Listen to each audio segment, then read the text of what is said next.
Bota i dha sot lamtumirën e fundit Papa Franceskut, në një ceremoni që preku zemrat e miliona besimtarëve. Rreth 200.000 njerëz, mes tyre 10 lider botëror dhe personalitetet e larta, u mblodhën në sheshin e Shën Pjetrit në Vatikan për të nderuar papën që ndryshoi historinë e Kishës Katolike.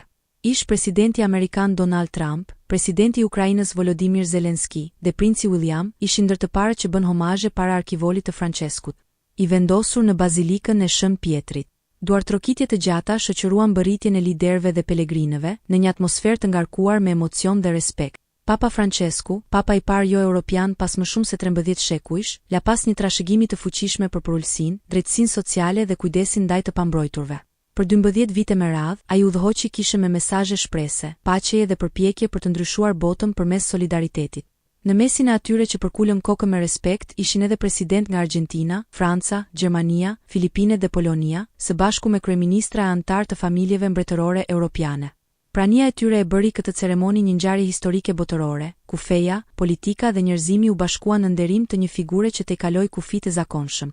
Ceremonia u drejtua nga kardinali Giovanni Battista Re, ndërsa lutjet dhe nderimet shoqëruan për sjelljen e tij të fundit. Papa Francesku largohet fizikisht, por ideali dhe mësimet e tij mbeten të përjetshme në zemrat e miliona njerëzve në mbar botën.